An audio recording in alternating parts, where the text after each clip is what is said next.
eQuez. Your quest for education starts here. Welcome to eQuez Audio.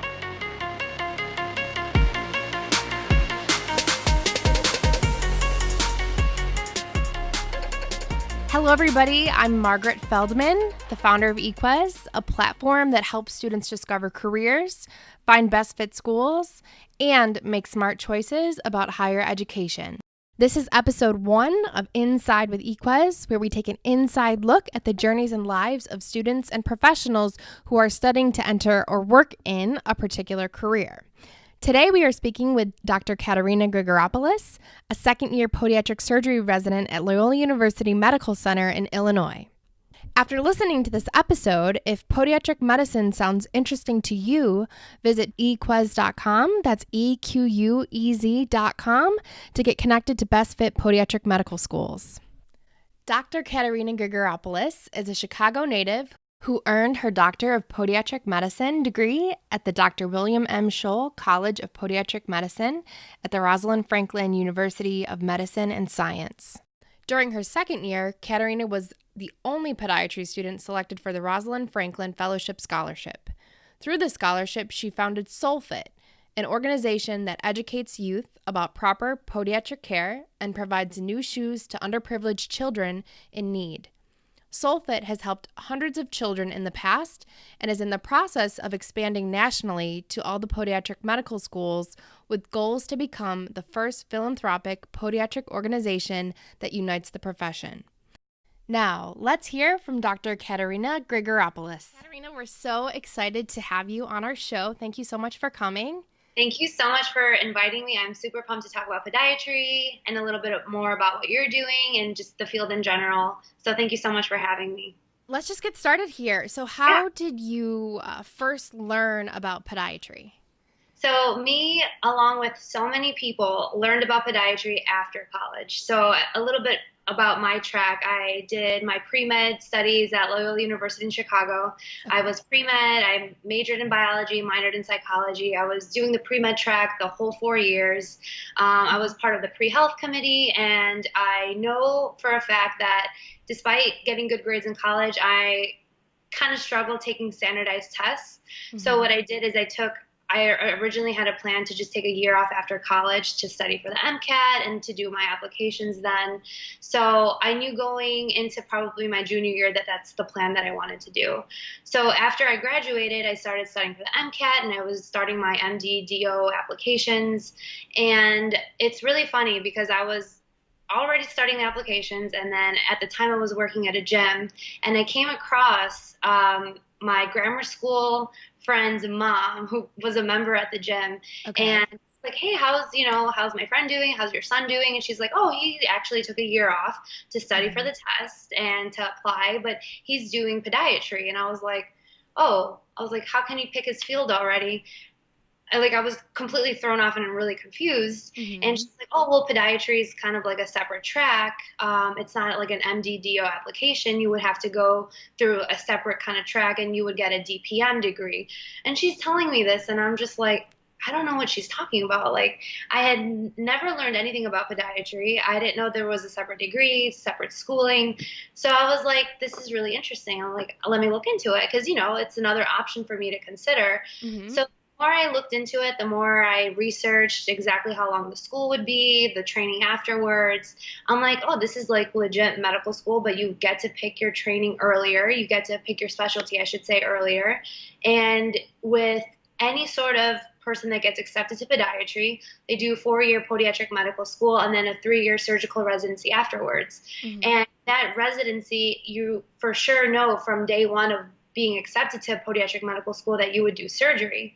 And I was like, everything is definitely something that I wanted. I wanted a specialized field. I wanted to go into surgery. And I felt like, the more I researched it, the more I kind of fell in love with the whole concept of podiatry. Mm-hmm. So to answer your question, I learned about podiatry through a friend's mom out of chance, through a conversation. And at that time, I was like, I had started my MD-DO applications, but I really was intrigued with everything. So I kind of went through the podiatry route that way, and I kind of pushed everything else on the side. Wow. So you changed when you were already further along considering MD and DO applications? Yes, I was. I'm the type of person that I would like to know exactly what I'm doing. Okay. And the fact that with MD/DO, I was applying hoping that I would get into surgical specialty. So I always wanted to do surgery. Surgery was always something that I wanted to do in my career checklist, if and there's a little uncertainty because when you go MD/DO, it really depends on how well you rank in your class, how well you do on your boards. And like I said, standardized testing is not like my forte. I could definitely pass, but like to get a really competitive score to place me in a surgical residency, I really didn't know what the chances of that were. And I felt a little bit more at ease knowing that I can do something specialized in surgery. And specifically, I was kind of going into the route of doing more like orthopedics if I did the MD/DO route. And then this was kind of it kind of fell in my lap and I learned more about it. I shadowed a podiatrist and I kind of just went and kind of like ran with it. And I am so glad that I did. And we can talk a little bit more about that later, but I'm not regretting it once, and it's just been a profession that I feel like there's so much growth and there's so much you can do within it. And I'm only in my second year of residency, and there's so many outlets within podiatry itself. So I'm very happy with my decision for sure. Well, that's great. So tell me a little bit more about your shadow experience that you mentioned. Yeah, so when I first found out about podiatry, it was December. So I had graduated in May of 2012 from college. I was studying. My test was going to be in March. I had already started my applications, but with the way MD/DO applications are, when you start your application, you're not applying for that following fall. You're basically applying for 2 falls after that. So I started my application 2012, hoping that I would start 2014. So technically with my gap year and the way I started the applications, I would technically have taken 2 years off MD/DO. So going into my, decision to pursue podiatry, I was like, okay, if I did my application starting in December of 2012, I could actually start 2013. The way their cycle is. So I was like, I have a small amount of time frame to decide if I really want to do this. So somebody told me, why don't you shadow somebody for at least a week and see, if you like it. So I shadowed a doctor, Dr. Sloan Metz, and she was absolutely phenomenal. She was very excited that somebody was interested in podiatry and wanted to shadow her. And right away she was like, well, yeah, you can come into the patient rooms with me. We can come out and talk about x-ray findings. And if you have questions at any point, just please let me know. So she was very open to, answering questions. And I would say within the first 5-6 patients that I saw with her, I was like, this is awesome. Like, sign me up. This is exactly what I want. There was so much diversity within every patient that she saw. She saw kids, she saw adults, she saw older people with different pathology. Everyone was there for something different. Some were there for heel pain. Some people were there as like post-op care. We got to see like before and after x-rays for people that had just undergone surgery. And she was very thorough with her explanations, and she was very knowledgeable in her field and what she was doing. And just this warmth of acceptance and just kind of her just being really inclined to just asking or answering any questions that I had. It was just like, it just inspired me to, kind of like be like her. And I almost saw her like as a role model, even within, the first 2 hours of seeing those patients. And I really liked the diversity of it and the way she interacted with her patients. So that was the first time I had shadowed her. And I was already like, well, I don't know if I want to do podiatry, but let me shadow. And then as soon as I started seeing patients with her, I'm like, yeah, this is what I want to do. And I'm kind of like a indecisive person sometimes, but when I decide on something, I'm like, yeah, this is it. So I kind of felt it in my gut and my heart to kind of like pursue it. So then I shadowed her for the rest of the week, and I'm like, I'm really interested in podiatry. I think I'm going to like apply. And she's like, well, great. If any point in your career you want guidance or anything, just please let me know. And she was like super cool about it. And, I'm very thankful that, she was the podiatrist that I shadowed, because there's different types of styles of, the way people treat their patients. And I was just lucky that I had somebody kind of as my first experience to guide me through it. And it was just such a good experience that I really felt like I could fit really well into the profession for sure. Well, that's great. Yeah. I'm glad that you had such a good shadowing experience, because that really had an impact on where you decided to go. Oh, absolutely. And for anybody going into any field, if they have interest in going into surgery, if they have interest in going into any sort of specialty in medicine, shadow different doctors, shadow different surgeries, shadow everything that you can possibly shadow.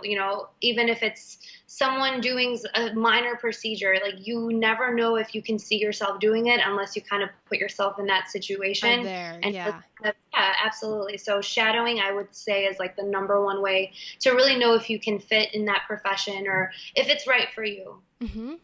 Definitely. So is there a particular specialty in podiatry that you're specializing in, or are you doing more of a generalist track, or how does that work? Yeah, so anybody that goes through podiatric medical school automatically has to do a 3-year surgical residency. So with that 3-year surgical residency, we see a wide variety of people with a wide variety of pathology, and there's different tracks in terms of like core rotations that we do that's both in service and off service. So when we're on service as podiatry, on our own service, we see a wide variety of surgeries, wide variety of just like pathology in general. So it's general. It's not, you have 1 month of, peds, or you have 1 month of wound care. Everything's very well, at least at my program, it's very well integrated. So you're seeing pretty much everything within podiatry when you're on service. And then when you're off service, that's of course like the cores where you have like emergency medicine, internal medicine, general surgery, all the other on service cores that we have. We absolutely don't do any podiatry there. We are basically functioning as those residents that are in that field. So for us within our program, like I said, everything in podiatry is very well integrated. And within our program at Loyola University Medical Center, we see a wide variety of pediatric patients as well, because we work very closely with Dr. Harris, who's very well known as his knowledge for pediatric care. So it's very well integrated within everything. But of course, within your residency, that's kind of like your training time. You learn a lot about everything, and then you can specialize afterwards. And then after the 3-year surgical residency, you have the option to do a 1-year fellowship. And that fellowship can be wound care, it could be pediatric care, it could be more rear foot reconstruction.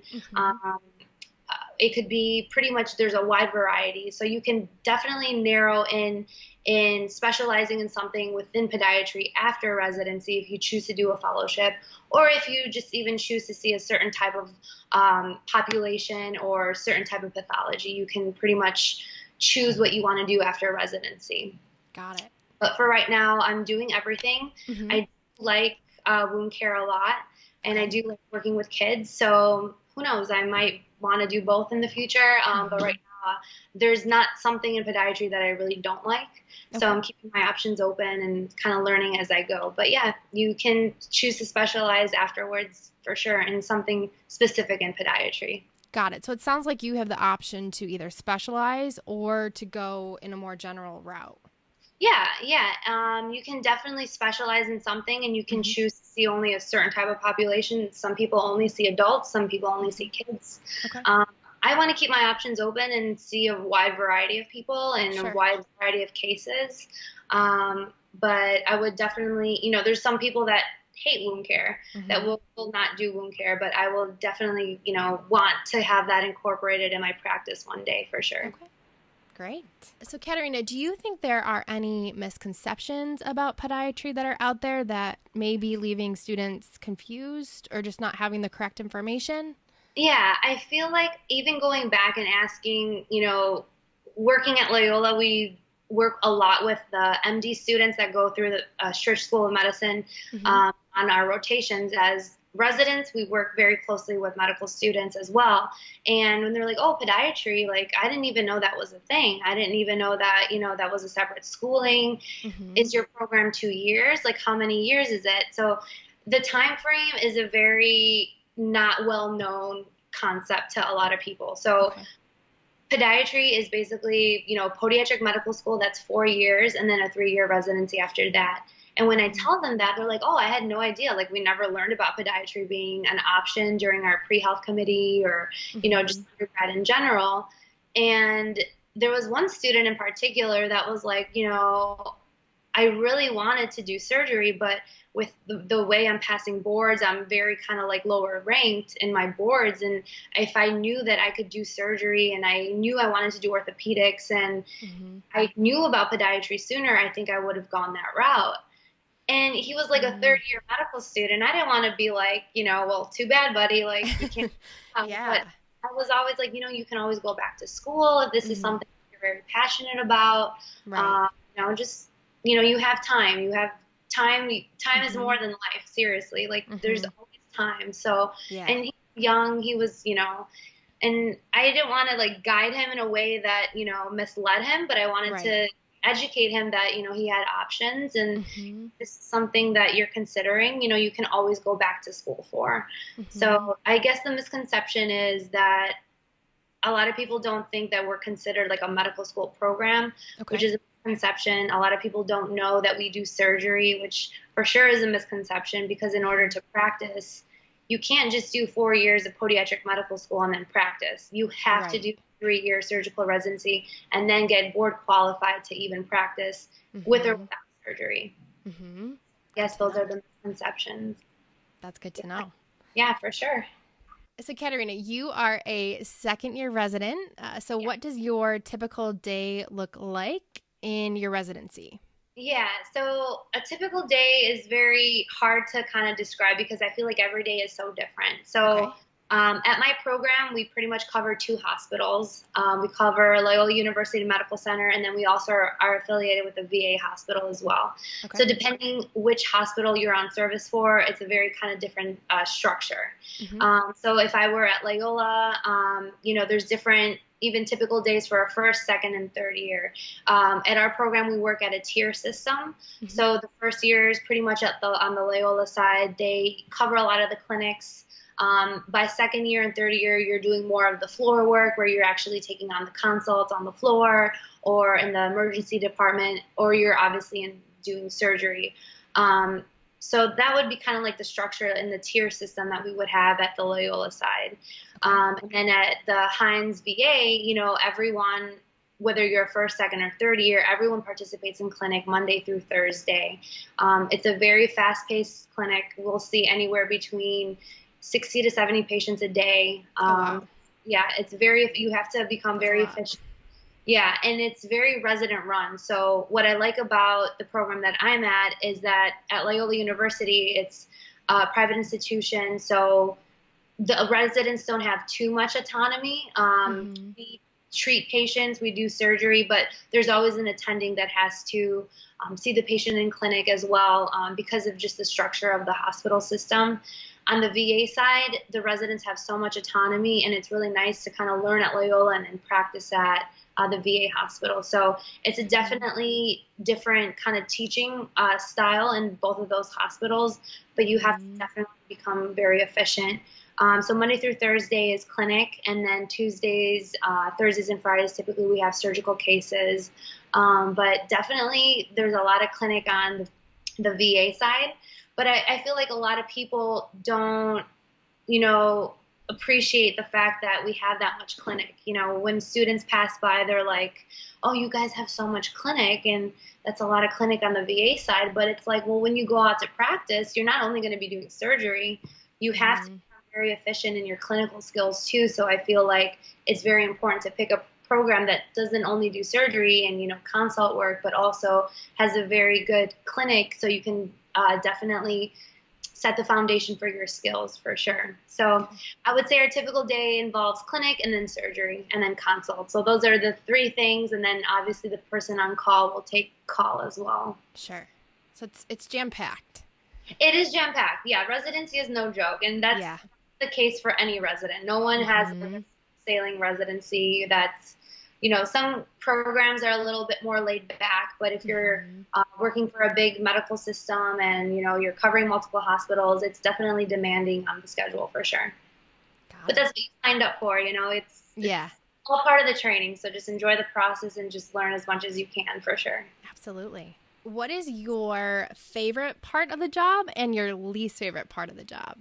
My favorite part of the job is just the patient interaction and the group of people that I work with. I had to pick a program that I felt comfortable in, and I felt I could be like part of like a family system, and our program is very cohesive. We work very well together. So my favorite part is just working with my team, my co-residents, my attendings, and just the patient interaction. I feel like podiatry is a very rewarding career in the fact that, you know, we help people save their feet, their limbs, their life, essentially. We get consulted to treat some of the sickest people in the hospital, especially those that have uncontrolled diabetes, that are at risk of getting amputations. And it's a very serious kind of conversation that you have to have with people. But just my favorite part is just like guiding people and treating people and just having that patient interaction. It's very rewarding. I absolutely love it. The worst part of the job, and I think that a lot of people can relate, is just being on call. I don't like being on call.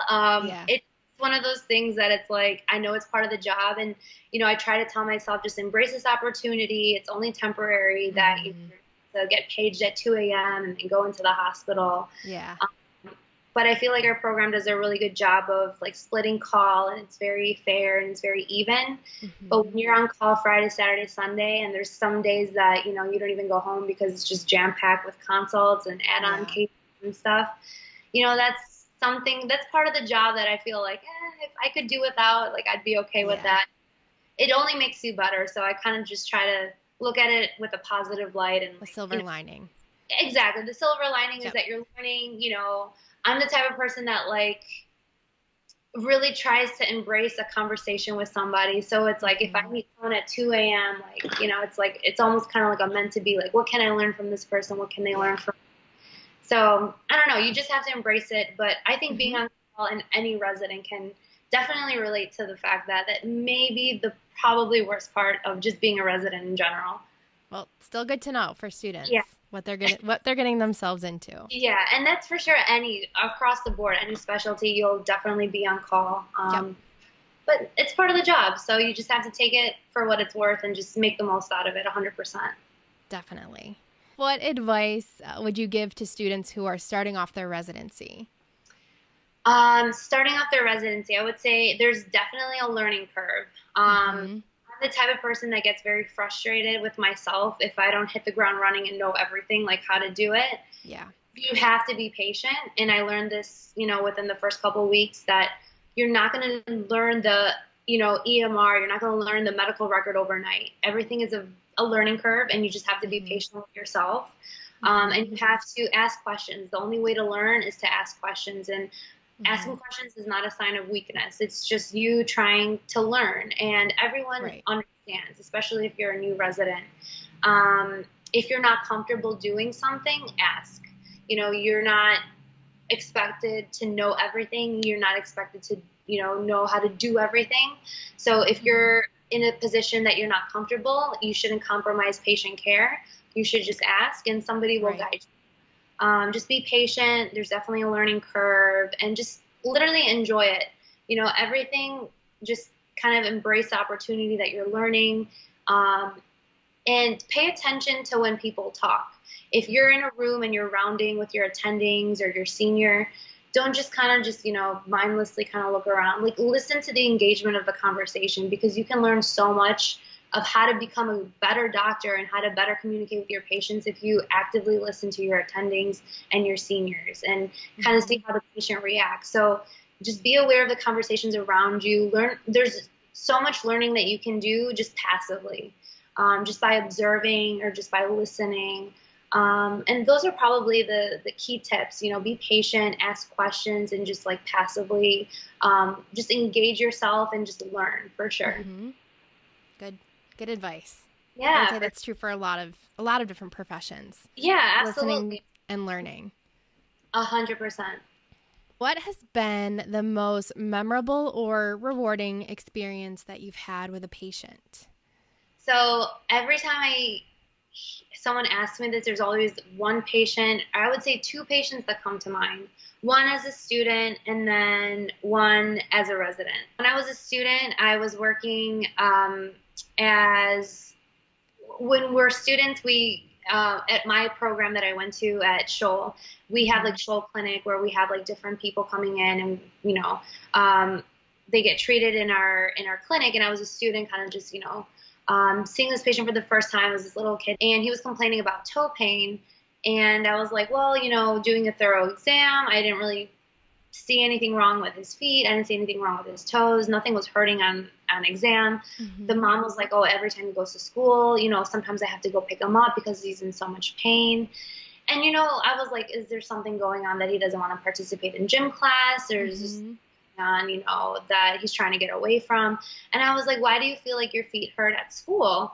And then he's like, I don't know, they just hurt. And I'm just like, okay, well, there's maybe something going on with his shoes.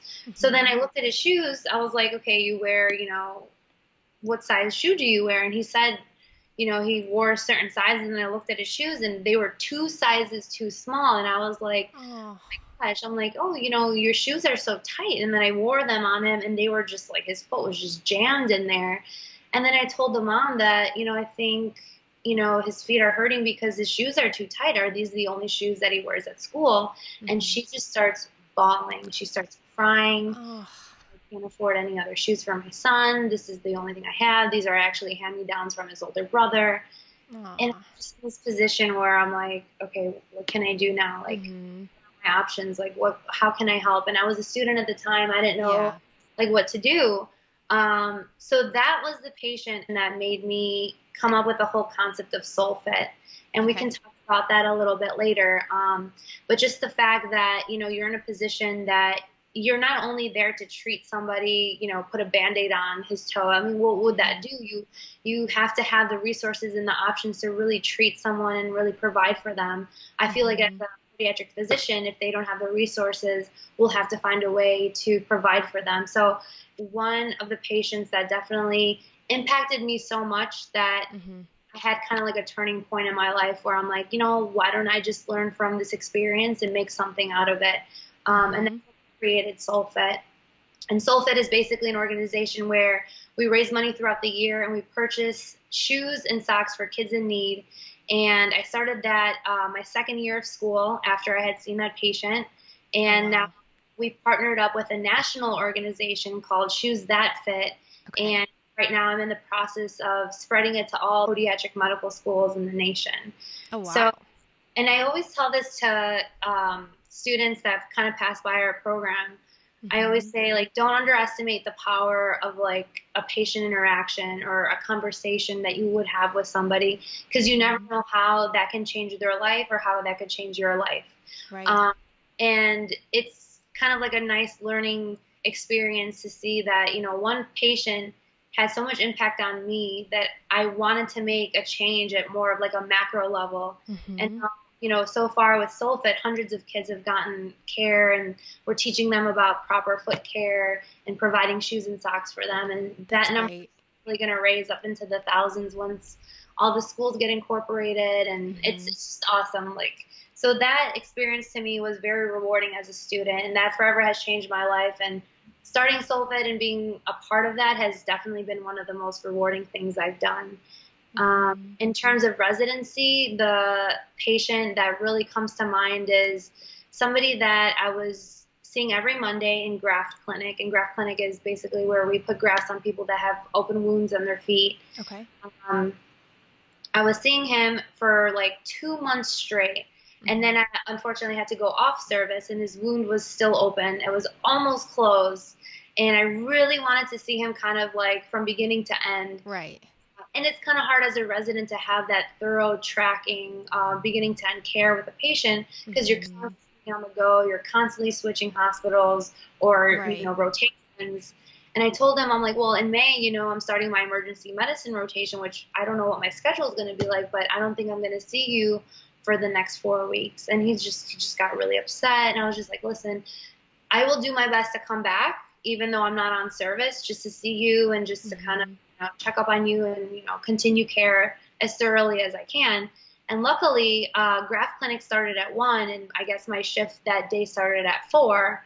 So I came to work a little earlier, and I kind of surprised them because I told them starting May, I'm not going to be able to come and see you anymore because I'm off service. And he sees me and he just starts crying. Aww. He's like, I'm so thankful that you care so much about me. He's like, no one has cared so much about me, and I'm just so touched by it. And I was like, oh my God, like it just kind of felt, I don't know, it just felt like it's such a simple thing to do, just to go in and visit someone at the hospital, just to kind of, you know, be conscious about wanting to continue care with somebody. And it just impacted him so much. And it was definitely a memorable moment because I feel like a lot of people, you know, kind of cared for him. He was a very sick patient, and he just felt this connection with me. And like, you know, we would see each other every Monday for the last 2 months. So, you know, we developed a rapport and like a good patient, you know, resident relationship. So the fact that he was so impacted by that definitely was kind of like a memorable moment for me, for sure. That's great, Katerina. This is truly amazing what you've done. So I want to jump back to SolFit. So how can people get involved? How can they support that cause? How can they, you know, become a part of it? For sure. So right now, the way Shoes That Fit, which is the national organization, the way they function is by different organizations, schools, individuals, companies just starting different chapters of their own. Okay. So that's pretty much when I first started SolFit. I started it thinking that it was going to be like an organization at my school, but I still had plans to expand it a little bit bigger than just my school alone. And then I came across Shoes That Fit that basically functions by starting different chapters. So if anybody's interested in even starting a chapter of their own, they can definitely do that. The way that we do it with SolFit is anybody who starts a chapter from a different school or an organization, they would just have to name their Shoes That Fit chapter SolFit dash their school or dash their company.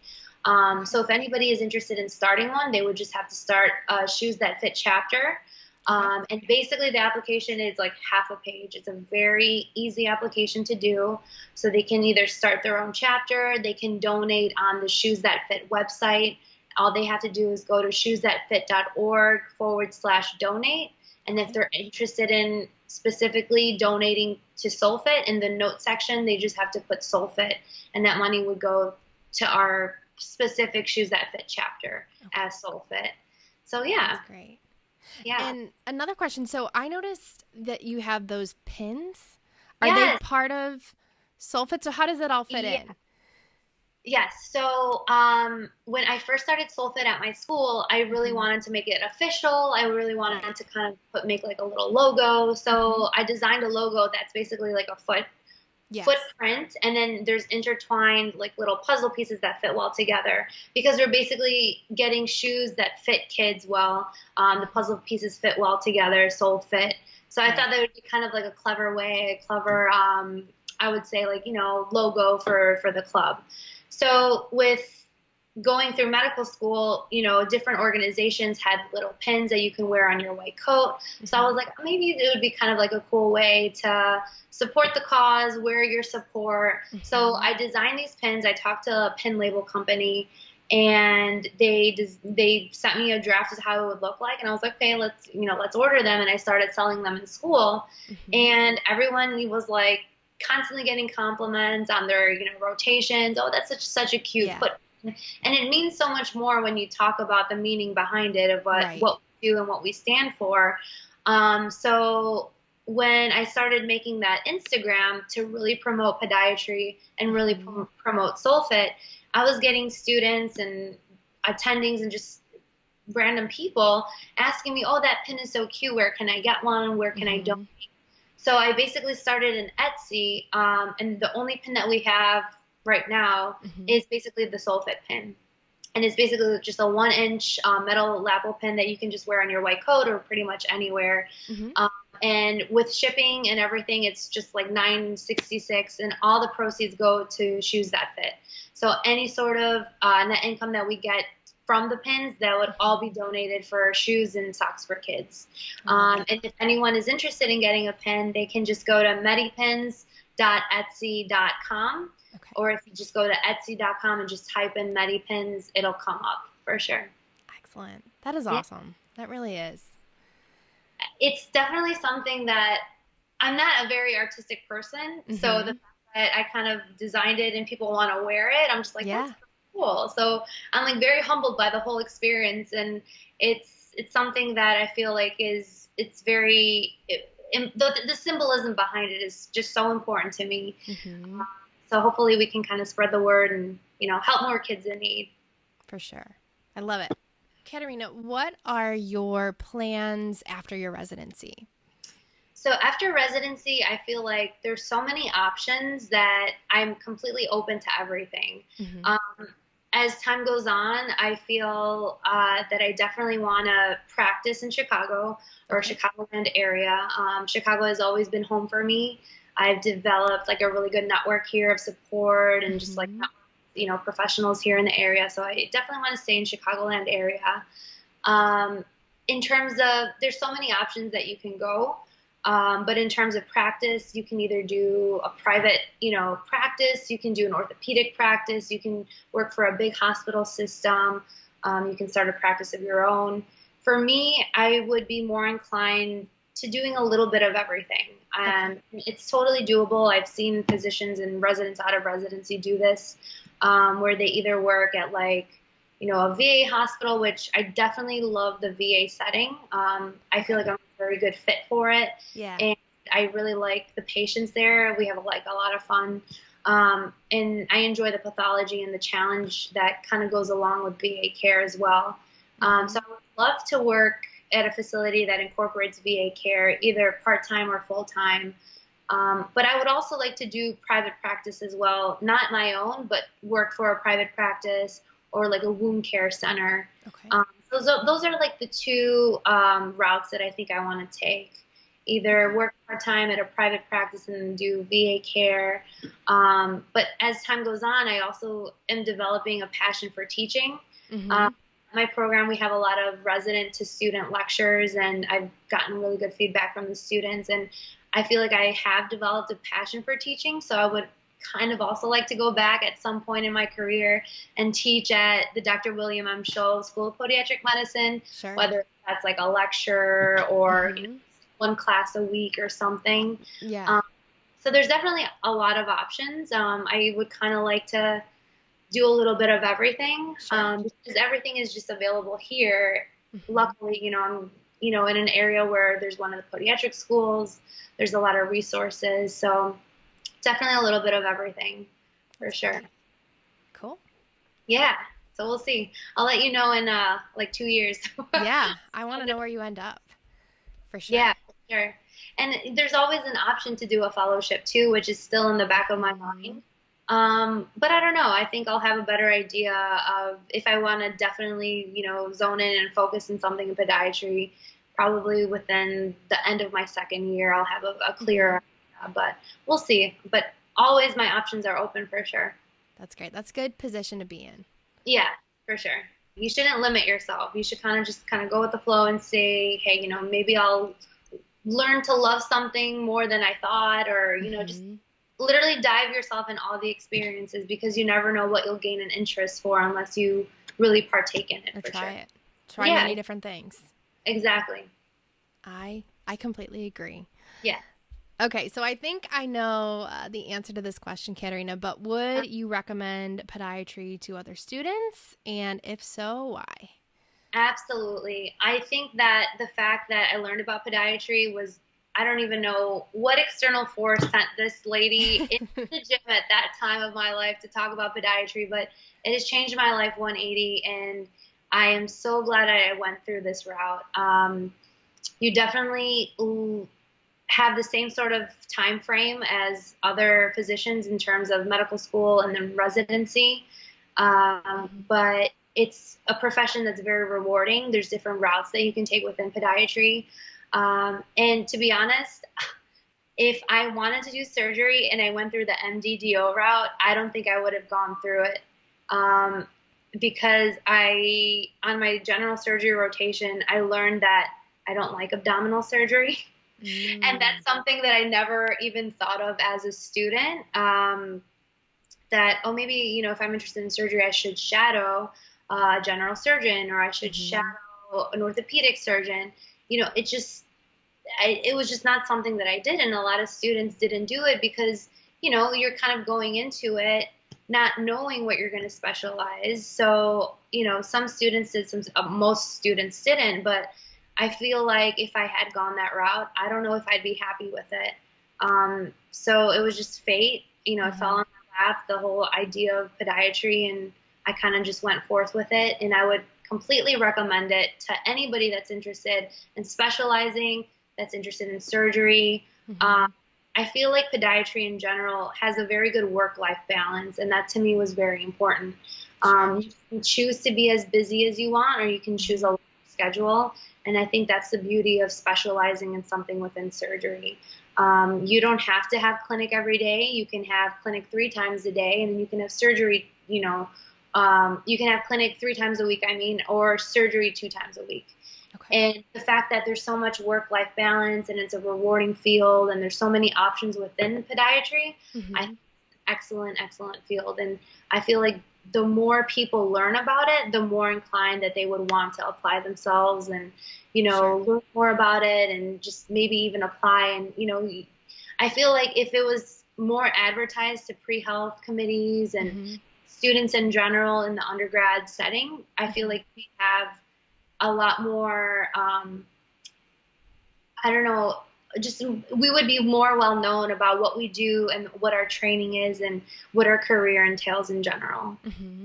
But I would, if I were to go back in undergrad and I had to decide MDDO or DPM, I would go DPM, 100%.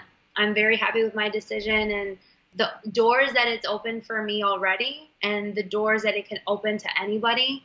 I feel like the possibilities are definitely endless, and it's a field that is constantly growing. There's so many diabetic patients constantly. There's just like diabetes is just like huge epidemic in our society, in our everything. And a lot of people don't know that podiatry deals a lot with diabetic foot infections, a lot of diabetic foot care. So our services are very well needed. And as time progresses, I feel like the job opportunity is just incredible.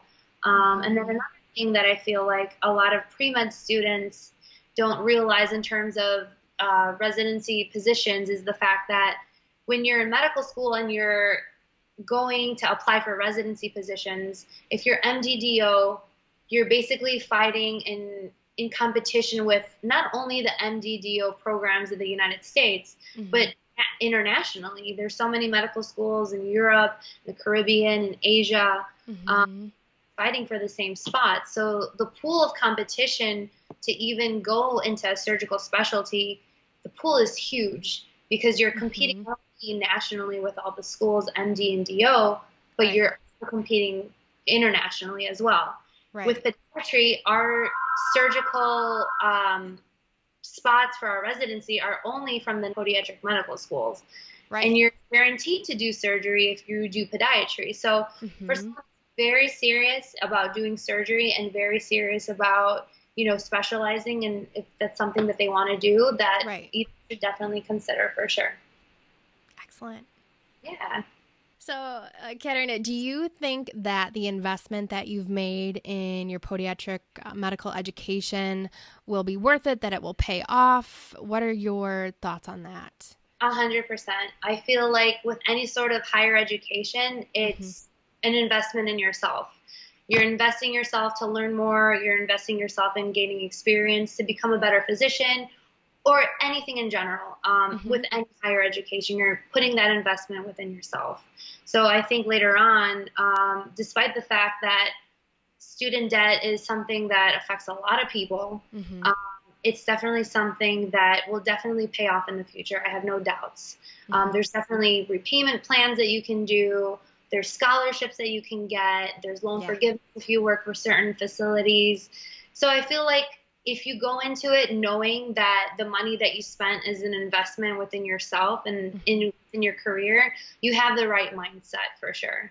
And then one thing I really wanted to talk about within this podcast is I feel like money and medicine go hand in hand with a lot of people's thoughts into going into the field of medicine. And I feel like there's 3 different types of categories that you fit into with that. Okay. You either have the people that want to do medicine, that have a passion for it, a drive, but then they look at the tuition and they're just like, I'm not going to go into like $250,000 in debt to do this. This is just absurd. So you have the people that are so passionate and so forward within their train of thought to go into and pursue this career, but they just don't want to do it because they think the money's just too much. Or the opposite side of the spectrum, that people will spend money to get a medical education, but then only do it because of the money that it'll foreshadow in the future. And they don't have the passion for it, or they're either doing it for the money, or their family's kind of like forcing it on them. Yeah. So you have that spectrum as well. And then you have the people in the middle that understand that tuition is definitely something that's a self-investment and an investment in your career, that you're really just going to use that sort of experience and learning to just forward yourself, and then later the money will come. I really I'm a sole advocate that, money follows passion. So where you have passion, if you like it, just do it, money will follow. Life is too short to think about money in that sense. If you feel like it's something that will make you better and will kind of propel you forward, it's just an investment that will eventually get paid off. So if you have that mentality, I feel like it'll make your decision a little easier to either go into medicine or not, for sure. I think that's a good way to think about it. And I think that you definitely shouldn't be going just for the foreshadowing of money on the back end if it's not what you really love, because then you're not going to be happy. 100%. I mean, residency is no joke. Residency and medical school, honestly, I feel like the most intense time thus far in my career was the first and second year of podiatric medical school. I felt like after second year, I lost who I was. I completely lost my identity. I was studying all the time. We had 2 to 3 exams a week. It was no joke. The competition was intense. Yeah. But it's something that I wanted to do, and I had passion for it, so I kind of just did it. And then residency is also no joke. It's very demanding on the schedule, but if you like what you do, it all becomes part of the process, and you just embrace it, Right. But if someone just goes in it for the money, they're not going to have their full heart into it, and it's going to show with their performance, with their demeanor. You can only do something so much and not like it before you either crack or you just don't care anymore, and you're just wasting your time. Yeah. So for sure, if you like it, just do it 100%. Katerina, so I want to talk about Pod Talk. What is it? How should students tune in? Tell us more about that. Yeah. So Pod Talk is on a lot of platforms on podcasts. But the 3 that I pretty much promote is Apple Podcasts, Spotify, and then Anchor. And the Pod Talk is basically the name of my podcast. And I use it to answer questions if students have, why podiatry? What is podiatry? What's a typical day of a resident? I use my Instagram to get questions. I'll put out a question what would you like to hear in terms of a topic? And then I'll use that time or when I'm in the car to actually record. So it's me too to make content, because I'm also stuck in traffic sometimes an hour a day, going home, depending what time I leave the hospital. And I feel like what a good use of my time to make content in the car while I'm just, sitting in traffic. I could just talk to my phone. That's great. So if anyone's interested about learning more about podiatry through my perspective, highs and lows, my mistakes, my successes, if you guys want to learn more about that, Pod Talk is something that's free for everyone. And I don't only talk about podiatry stuff. Sometimes I talk about life in general, embracing certain things in life, and just having a different perspective on life things in general. I don't have too many episodes right now. I just started this podcast, I would say, just a couple months ago. Maybe June, I think I started it. So it's only been 2-3 months in. But I feel it'll slowly gain momentum. And I felt like it would be a cool way to kind of document my kind of trail through residency and the ups and everything. So I thought it would be kind of fun. It to me right now, it's more of a hobby. But if I could my thing is if I could impact one or two people and like help them pick a route towards podiatry and they're happy with their decision and it kind of guides them, like why not? That's what it's there for. And so is there anything else that you think students should know about? So if somebody is interested in doing foot and ankle surgery, if you go through the MD and DO route, you would have to do 4 years of medical school, 5 years of orthopedic surgery residency, and then an additional 1 year fellowship after that to do foot and ankle surgery. Oh, wow. So the track is different in terms of time frame. Okay. If someone right off the bat wants to do foot and ankle surgery, if they do the DPM route, it's 4 years of podiatric medical school, a 3-year surgical residency, and an optional fellowship. So the time frame gets cut tremendously in terms of surgical training, especially if you want to specifically zone in and do foot and ankle surgery. DPM is a more efficient way of getting there compared to MDDO in terms of knowing for sure that you want to do foot and ankle surgery. If you want to save more time in terms of training, DPM degree is definitely something that's more time efficient. So I guess the difference between the MD, DO route of going through foot and ankle surgery and the DPM route is something that I feel like a lot of students should know about for sure. Sure. Yeah, no, that's definitely something good to know for students that want to go that route. Yeah. What the options are. Cool. And then maybe another thing is in terms of like exams, entrance exam, it's the same. We take the MCAT. But once you're in school, you take the APMLE boards, which is basically podiatric medical school boards that are basically almost in the same format as the USMLE in terms of like basic sciences for the boards part 1. Okay. Then as you go on, you become a lot more kind of zoning in on the foot and ankle pathology, everything like that. So definitely our boards are a little different and more tailored to our profession and what we're learning in our career. But in terms of like entrance exams, the MCAT is definitely something that we all take. Good to know. Okay. Yeah. Okay, Katerina, so last question. If you could go back to your very first day of podiatric medical school, what is one piece of advice that you would give yourself? The number one piece of advice is don't take everything too seriously and just kind of just let little things go. And don't compare yourself to other people. It is so easy as for sure a medical student to wrap yourself up in this kind of like zone of competition and get completely bogged down of numbers and scores and this person got 2 more points more than me. And it just becomes like this mental game. Just scrap that out because you'll be so surprised how much more value, personality, and work ethic and just having a solid foundation of knowledge despite GPA has more hold than somebody that has a 4.0 that really doesn't connect well with people. Right. So a number is just a number. And at the end of the day, you're more than just a number. You're more than just a score on a test or a score on a piece of paper. So just take every experience for what it's worth and just don't compare yourself to other people. Just stay in your lane, help each other.